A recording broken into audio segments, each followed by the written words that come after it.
맹인은 누구인가? 라는 제목으로 함께 말씀을 나누어 보려고 합니다. 고대 그리스 철학자인 디오게네스라는 사람이 있는데요. 그가 대낮에 이렇게 이야기합니다. 대낮에 등불을 켜고 아테네 시내를 걸어가면서 이렇게 외쳤습니다. 깜깜하다, 깜깜하다, 깜깜하다. 사람들이 그것을 보면서 제 미친 철학자 아니냐라고 그렇게 놀려대곤 했습니다. 아니 해가 이렇게 쨍쨍한데 뭐가 그렇게 깜깜하냐라고 이야기를 한 것이죠. 디오게네스는 이렇게 말했습니다. 이 도시에 사는 사람들의 실태를 내가 보았고 생활 습관과 인간의 마음이 깜깜한 상태를 보았고 도덕적으로, 윤리적으로, 그리고 종교적으로 깜깜하다는 것을 알리기 위해서 내가 이런 퍼포먼스를 했습니다. 라고 이야기를 했던 것입니다. 여러분의 상태는 어떻습니까? 밝은 상태입니까? 아니면 깜깜한 상태입니까? 소설 낮은 대로 임하소서와 그리고 영화 낮은 대로 임하소서의 실제 주인공이신 임요한 목사님이 계신데요. 그가 37살에 실명을 하게 되고 또 실명한 후에 하나님의 부르심을 받고 시각장애인과 가난한 청소년들을 위해서 그리고 사회 약자들을 위해서 애를 쓰고 있는 이렇게 목사님이 되셨다고 합니다. 그가 세우신 세빛 복지재단들이 여러 개가 있고 그리고 동남아 7개국의 맹인 선교 센터를 운영하면서 특별히 맹인들을 위해서 가르치고 그리고 그런 복지 사역들을 담당하고 계신다고 합니다. 그리고 또한 지구촌 110여 개국에서 1만 2천 번이나 집회를 하면서 하나님 나라를 경험하고 많은 사람들에게 복음을 전하고 희망을 베풀었던 그런 목사님이라고 우리 모두는 알고 있습니다.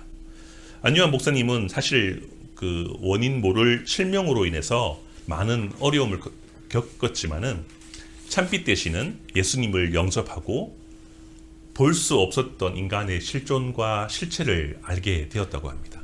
예수님을 만난 이후에 내가 누군지, 내가 어떻게 출생하였고 어디로 가는지 깨닫게 되고 어떻게 살아야 되는지 알게 되었다고 합니다. 그리고 그것을 깨닫고 구원 사역과 약자를 위해서 한평생 그렇게 사셨다고 합니다. 오히려 실명이 되었을 때 참 진리를 발견하게 되었다라고 그가 고백을 합니다. 그가 2년 전에 또 하나의 빛이라는 그런 책을 쓰셨습니다. 제가 1년 전에 읽어보았는데 우리가 눈을 뜬다고 해서 세상을 다 볼 수는 없습니다. 왜냐하면 영적인 세계가 있고 눈에 보이지 않는 세계가 있기 때문에 우리가 눈을 뜨고 있다고 해서 다 볼 수는 없다는 거죠. 이 책에 보면 이 책을 통해서 자기가 살고 그리고 깨달았던 진리가 무엇인지 알게 되었고 또한 보게 되었고 그리고 그 진리를 어떻게 소개하고 있는지 그런 책을 제가 좀 소개하고 싶어서 가지고 왔습니다.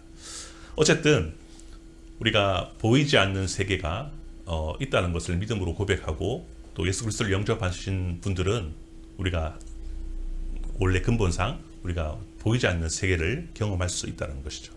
오늘 성경에 보니까 요한복음의 6번째 표적입니다.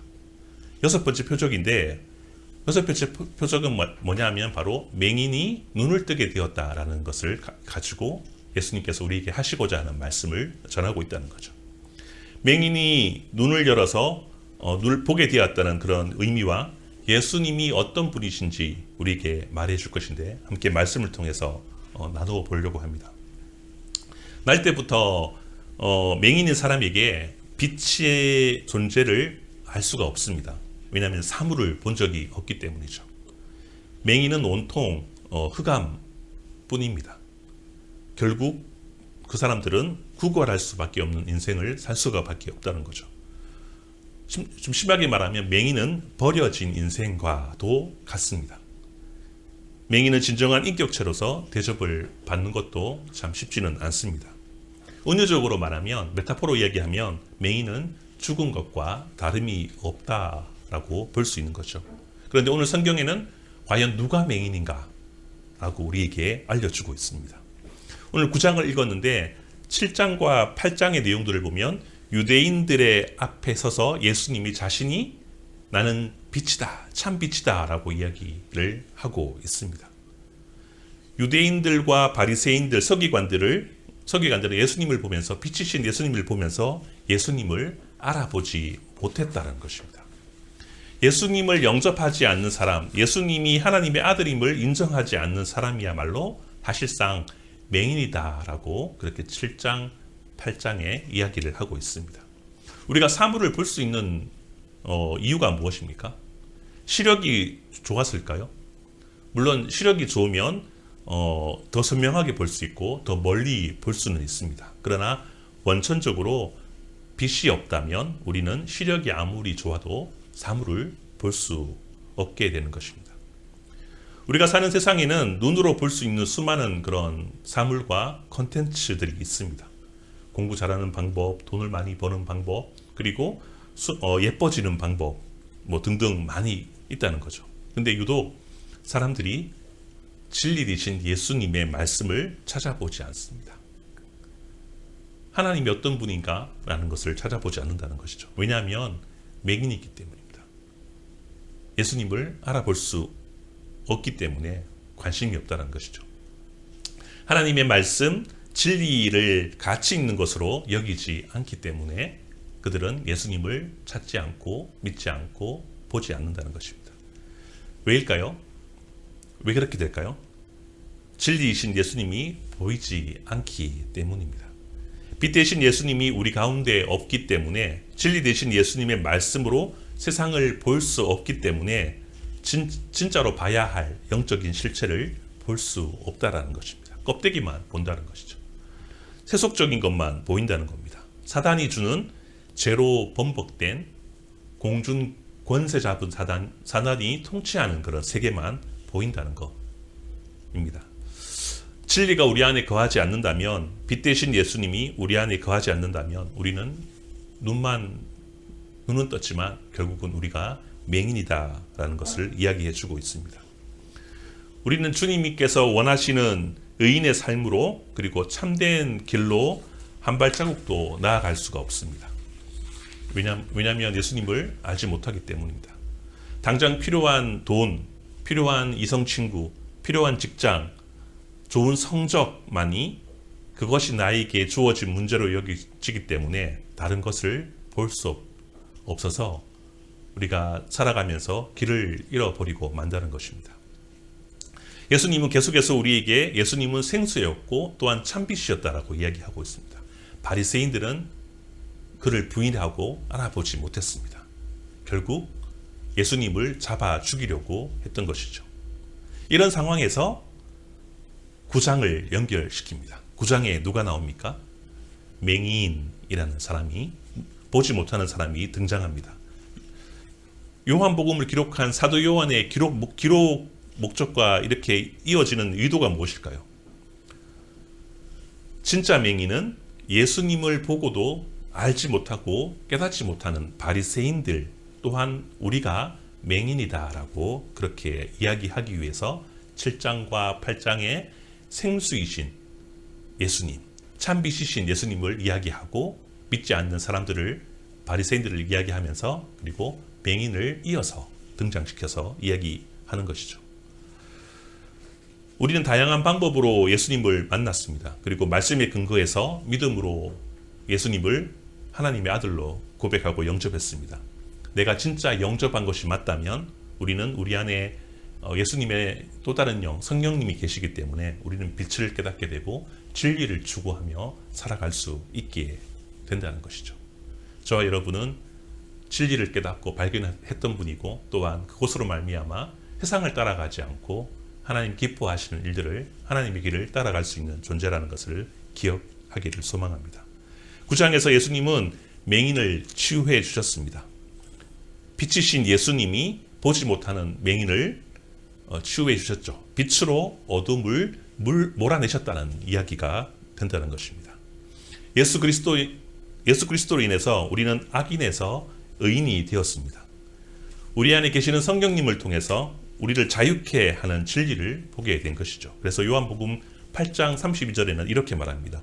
진리를 알지니 진리가 너희를 자유케 하리라 라고 그렇게 이야기를 하고 있습니다. 오늘 본문에 특별하게 눈여겨봐야 될 것이 있는데요. 예수님은 어떠한 방법으로 맹인을 고쳐주었는지 살펴볼 필요가 있습니다. 그냥 말씀으로 야, 눈 떠! 라고 할 수도 있는데 아주 특이한 방법으로 맹인을 고쳐줍니다. 6절 말씀을 같이 한번 읽어보도록 하겠습니다. 요한복음 9장 6절 말씀입니다. 시작. 이 말씀을 하시고 땅에 침을 뱉어 진흙을 이겨 그의 눈에 바르시고. 야, 그냥 눈 떠라고 하지 않고 어떻게 해요? 침을 뱉으시고 진흙을 이겨서 눈에 발랐다라고 이야기를 하고 있습니다. 이 장면은 창세기 1장에 가면 2장에 가면 흙으로 사람을 빚으시는 그런 창조하시는 모습을 떠오르게 됩니다. 진흙을 이겨서 맹인의 눈에 발라서 그 사람이 눈에 뜨게 했다는 것은, 이 진흙을 이겼다는 것은 뭐냐면 새로운 사람을 만들었다는 그런 비유가 된다는 것이죠. 진흙을 이기시는 모습은 이 맹인의 눈만 뜨게 하시는 것이 아니라 그가 새로운 사람으로, 새로운 창조자로 거듭나게 하시기 위해서 그렇게 퍼포먼스를 했다는 것입니다. 다시 새롭게 태어나게 하겠다. 새롭게 참 이스라엘 사람으로 만드시겠다는 그런 상징적인 행동을 하신 것입니다. 빛이신 예수님이 우리가 영접하는 그 순간 우리는 새로운 영역의 사람으로 변화되어집니다. 새로운 차원의 사람으로 변화된다는 거죠. 새로운 피조물이라고 말씀하셨던 것처럼 우리가 예수님을 통해서 새로운 피조물이 되었다는 것입니다. 권능의 사람으로 바뀌게 되었고 악인에서 의인으로 변하게 되었다라고 이야기하시면서 예수님을 통해 우리가 세상의 주역이 되도록 그렇게 하시는 행동이 바로 침으로 진흙을 이겨서 새로운 창조의 그런 퍼포먼스를 보여주셨다는 것입니다.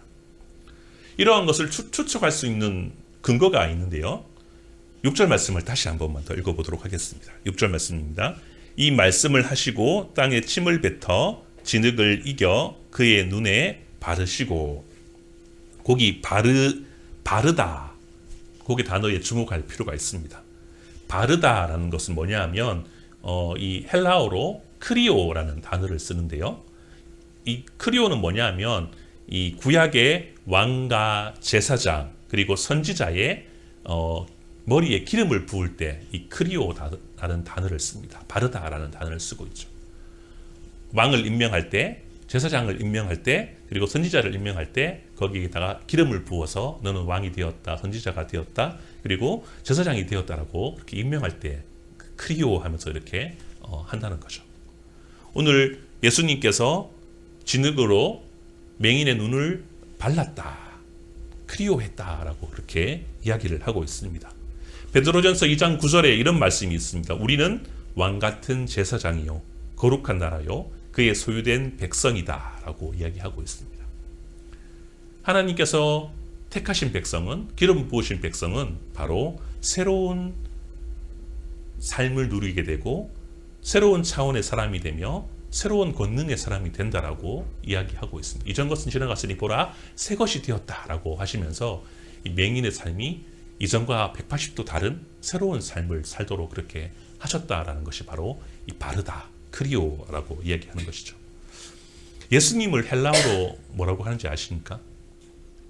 예수님, 영어로 하면 크라이스트, 그리고 헬라어로 하면 크리스토스라고 합니다. 크리스토스의 원어가 뭐냐 하면 바로 어원이 뭐냐 하면 크리오입니다. 예수님도 기름 부음을 받은 사람이다라는 거죠. 하나님께서 예수님을 기름 부어 주셨다라고 그렇게 이야기하고 있습니다. 즉 맹인에게 흙으로 바르신 행위는 새로운 창조로 너는 새로운 영적인 눈을 뜨게 되어서 새로운 생명을 갖게 되었다라는 것을 이 맹인에게 이야기해 주고 있습니다. 바리새인이든 그 누구든 예수님을 영접하는 사람들은 진흙을 이겨서 눈에 발라서 그가 눈을 뜬 것처럼 오늘날 우리에게 예수 그리스도를 주로 시인하고 고백하는 사람들은 참빛을 보게 되고 영적인 눈을 뜨게 되고 세상을 올바르게 바라보며 살아갈 수 있게 된다는 것이죠. 우리가 7장에서 절기 마지막에 생수의 강에 대해서 말씀을 하셨는데 실로암에서 지금 절기가 초막절이잖아요. 그죠? 초막절에 여인들이 실로암에 가서 물을 떠서 성전에 붓는 그런 퍼포먼스를 하는데 그때 예수님이 자신이 생수의 강이다라고 그렇게 생수다라고 그렇게 이야기를 하면서 그 생수는 곧 성령님을 의미한다라고 이야기를 했습니다. 실로암에 씻는다, 씻어라고 이야기하는데요. 우리 그 7절 말씀도 같이 한번 읽어보도록 하겠습니다. 6절과 7절 말씀을 이어서 같이 한번 읽어볼게요. 시작. 이 말씀을 하시고 땅에 침을 뱉어 진흙을 이겨 그의 눈에 바르시고 이르시되 실로암 못에 가서 씻으라 하시니 실로암을 번역하면 보냄을 받았다는 뜻이라. 이에 가서 씻고 밝은 눈으로 왔더라. 아멘. 그냥 눈 떠 하면 되는데 진흙 바르시고 그리고 저 앞에 있는 실로암 연못에 가서 씻어라 라고 이야기를 하고 있습니다. 아까 말했듯이 실로암 연못은 성령을 의미하기도 합니다. 즉 가서 너는 눈을 뜨기 위해서 성령님을 받아야 된다는 그런 의미를 가지고 있다는 거죠. 진리를 모르고 어둠 가운데 사는 맹인을 하나님께서 지혜롭게 하시고 또 밝게 하시고 그가 이제 맹인이 아니라 성령님을 받은 참 진리와 참 세계를 바라볼 수 있는 눈을 뜨는 그런 이제 맹인이 아니라 볼 수 있는 사람이 되었다고 이야기를 하고 있다는 것입니다.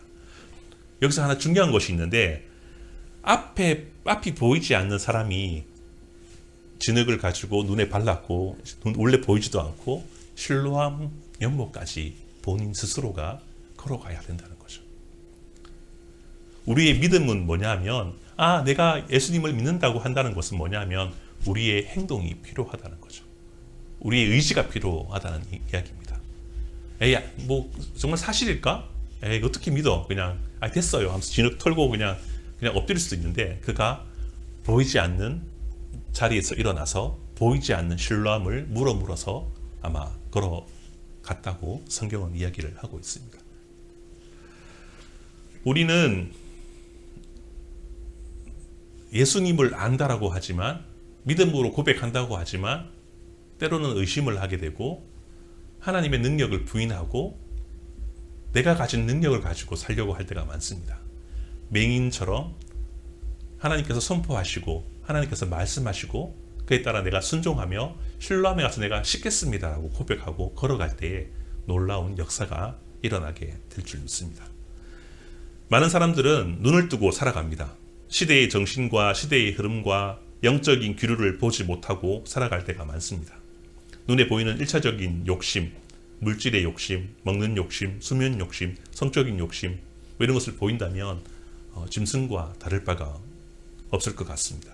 하나님은 이러한 1차적 욕구에 욕심에 충실히 살다가 죽는 사람들에게 빛으로 오셔서 우리의 영적인 눈을 뜨게 하시고 고차원적인 삶을 살아가도록 우리를 창조하시고 고쳐주셨다라는 것이죠. 여러분의 눈과 마음은 무엇을 보고 무엇을 향하고 있습니까? 빛으로 오신 예수님을 우리가 진심으로 영접하고 또 믿는 믿음으로 한 발자국 믿음의 행진을 할 때에 우리의 눈이 우리의 모든 삶의 방향이 변화될 줄 믿습니다. 이제 맹인이 눈을 떴습니다. 어떻게 되었을까요? 사람들에게 예수라 하는 사람이 나를 눈뜨게 해 주었다고 말을 합니다. 사람들은 못 믿겠어 라고 이야기했죠. 하지만 맹인이 눈을 떠 지금 눈앞에 있으니까 더 이상 부인할 수도 없었습니다. 유대인들은 건강과 재물과 장수와 이런 것들이 하나님의 축복으로 여겨왔고요. 그리고 가난한 사람, 거리인, 맹인, 병든 사람들을 분명히 하나님께서 벌을 받고 있는 사람으로 그렇게 생각을 했습니다. 그런 잘못된 생각을 2절에 이야기하고 있습니다. 2절 말씀을 같이 한번 읽어보도록 하겠습니다. 2절 말씀 시작. 제자들이 물어 이르되 랍비여 이 사람이 맹인으로 낳은 것이 누구의 죄로 인함이니까 자기이니까 그의 부모이니까. 하나님, 우리 유대인들 하나님 믿고 사는 사람들은 다 건강하고 부자가 되고 자녀가 잘 되고 이렇게 사는 것이 하나님 축복인데 이런 사람들은 아픈 사람들, 맹인들 이런 사람들은 하나님께 벌 받은 사람들입니까? 라고 물어본 거죠. 그런데 3절에 이렇게 말하고 있습니다. 그렇지 않다라고 이야기하고 있습니다. 3절 말씀을 같이 한번 읽어보도록 하겠습니다. 시작. 예수께서 대답하시되 이 사람이나 그 부모의 죄로 인한 것이 아니라 그에게서 하나님이 하시는 일을 나타내고자 하심이라. 우리가 종종 뭐 이런 것이 있으면 참 좋겠는데 나는 참 부족한데 하나님 나에게 왜 이런 거 안 주십니까? 더 주시면 내가 하나님에서 더 사용할 수 있는데 라고 생각할 때가 있지만 그런 것까지도 하나님께서 때에 따라서 하나님이 드러내시기 위한 도구로 그렇게 사용될 수 있다라는 것을 이야기해주고 있습니다. 이웃 사람들이 궁금해합니다. 맹인의 갑작스러운 치유는 무엇을 의미하는가? 상당한 의구심을 품었겠죠. 구약에서 메시아가 와서 맹인의 눈을 뜨게 한다라고 이야기했습니다. 어디 있냐면 이사야서 29장, 35장, 42장을 살펴보면 구약에 한 사람이 이제 올 건데 그 사람이 메시아인데 보지 못하는 사람들을 눈뜨게 해줄 것이라는 그런 예언들이 있습니다. 이것을 알았던 이 맹인은 하루아침에 새 사람이 되었고 예수님이 구원자 메시아였구나라고 알게 되었다는 거죠. 그리고 많은 사람들이 놀라서 이 맹인을 바리새인에게 데리고 갑니다. 그리고 그 이유는 뭐냐 하면 예수님이 메시아인 것을 확인하기 위함이죠. 구약에 이렇게 말하고 있는데 맹인이 눈을 떴습니다. 바리새인이여 서기관님, 당신들은 하나님 말씀을 잘 알고 있으니까 나를 눈뜨게 하신 분이 메시아가 맞습니까? 라고 그렇게 확인하기 위해서 간 거죠. 바리새인에게 갔던 이 맹인은 예수님을 두둔했습니다. 나를 고쳐줬지 않습니까? 예수님이 구약에서 말하는 그런 구원자, 우리를 구원하실 구원자가 맞습니다. 라고 그렇게 두둔을 했다는 거죠. 메시아가 맞다라고 두둔을 한 것이죠. 어떻게 되었을까요? 맹인은 그 공동체에서 쫓겨나게 됩니다. 뭔 헛소리야? 너 여기 들어오지 마. 꺼져. 라고 한 거죠. 그래서 이제 맹인의 부모님도 소환을 받게 됩니다. 바리새인들이 맹인의 부모님을 소환하게 됩니다. 너는 그 고칠 사람이 누군지 알고 있지? 그 사람이 누구야? 라고 물어봤는데 맹인의 부모님은 이렇게 이야기합니다. 아들에게 물어보십시오. 나는 잘 모르겠습니다. 무슨 말입니까? 현실에서 먹고 사는 것 때문에 바리새인들에게 떨어져 있는, 기득권에서 떨어져 있다는 것은 그들과 함께 공생하지 못하고 기득권에서 떨어지게 되면, 분리되면 어려운 삶, 밥을 먹기 힘든 삶, 공동체에서 떨어져 있는 삶을 통해서 어려움을 겪게 되기 때문에 부모님은 올바른 대답을 하지 못했습니다. 그러나 맹인은 자신을 고치신 예수님이 누군지 알았기 때문에 예수님이 이런 분이라는 것을 정확하게 말씀했기 때문에 이 바리새인들이 자기와 분리되게 공동체에서 보내버렸다는 것이죠. 현실과 진리 가운데 현실을 선택한 사람들은 무척이나 실망스럽게 보입니다. 저를 아는 친구들이 있는데 제가 예전에 중국에 선교 사역을 한 줄 모르는 친구들이 많습니다. 한 7, 8년 동안 자연스럽게 관계를 끊고 SNS를 하지 않고 연락을 하지 못했습니다. 40이 넘어서 이제 그 친구들과 가끔씩 연락하게 되는데 친구들이 많이 놀라워합니다. 왜냐하면은 내가 이전 삶과 전혀 다른 삶을 살고 있고 그리고 그들에게 항상 복음을 이야기하고 있으니까 친구들이 이렇게 합니다. 예수쟁이 다 됐네. 그렇게 이야기합니다. 그리고 그들에게 예수님을 소개합니다. 제가 그들에게 이렇게 이야기합니다. 너는 내가 어떤 사람인지, 너랑 내가 어떻게 살았는지 너는 다 알고 있지. 내가 변했다는 것은 하나님이 살아계시다는 분명한 증거다라고 그들에게 논리적으로 그렇게 호소를 했습니다. 그들은 신기해할 뿐 예수님을 결국 믿지 않았습니다. 마치 바리새인처럼 세상을 따라가는 사람처럼 진리를 이야기하는데 그들은 보지 못했다는 것이죠. 그래도 만날 때마다 그런 친구들에게 예수님을 소개하고 복음을 전하고 있습니다. 왜냐하면 언젠가는 그들도 때가 되면 예수님을 다시 구원자로 하나님의 아들로 그가 믿을 수 있기 때문에 그렇게 하게 된 거죠. 결국 쫓겨난 이 고침을 받은 맹인은 예수님을 만나서 예수님을 믿고 영접을 하게 됩니다. 38절 오늘 뒤에 본 이야기지만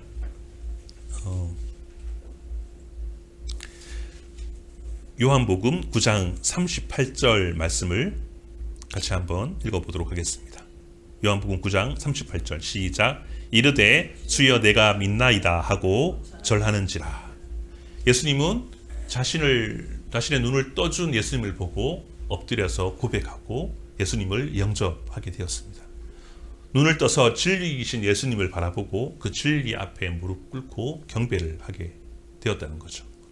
여러분들 지금 여기에 나와 있다는 이유는 뭐냐면 진리를 깨닫고 진리를 보고 예수님 앞에 나와 무릎 꿇고 신령과 진정으로 영과 진리로 하나님께 경건하게 예배를 드리고 있다는 것이 그것이 증거가 된다는 것입니다.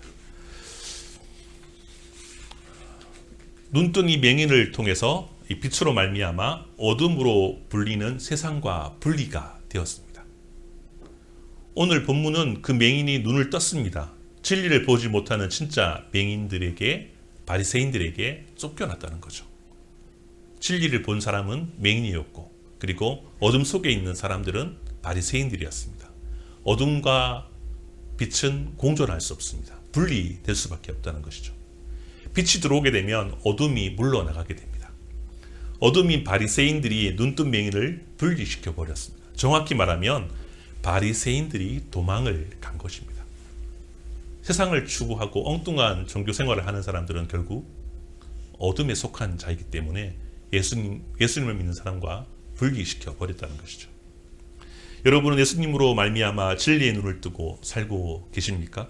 아니면 진리를 보지 못해서 음습하고 침침한 곳에서 마치 동물처럼 단순히 먹고 즐기기를 위해서 살고 있습니까? 오늘 말씀 결론이 39절에 나와 있는데요. 39절 말씀을 같이 한번 읽어보도록 하겠습니다. 예수께서 시작. 예수께서 이르시되 내가 심판으로 이 세상에 왔으니 보지 못하는 자들은 보게 하고 보는 자들은 맹인이 되게 하려 함이라 하시니. 아멘.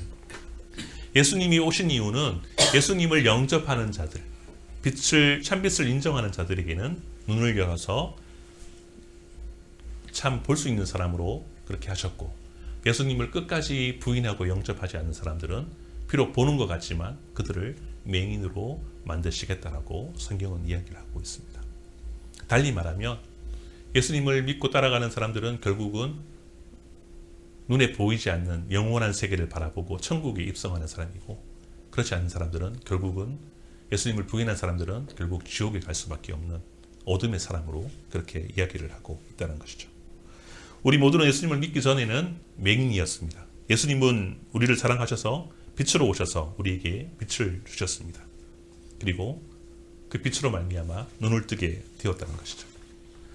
빛이신 예수님으로 말미암아 물리적으로 보이는 세상 뒤에 영적인 세계를 바라보고 진리로 걸어가는 우리 인생들 삶들이 되기를 소망하고 축복합니다. 그리고 더 나아가서 맹인이 실로암 연못에 담대하게 걸어갔던 것처럼 우리도 믿음을 가지고 세상 가운데, 깜깜한 세상 가운데 한 걸음 한 걸음 내딛음을 통해서 세상을 비추는 그런 하나님의 사람으로 살아가기를 소망합니다. 그런 은혜가 저와 여러분 가운데 넘치기를 기대합니다. 우리 같이 한번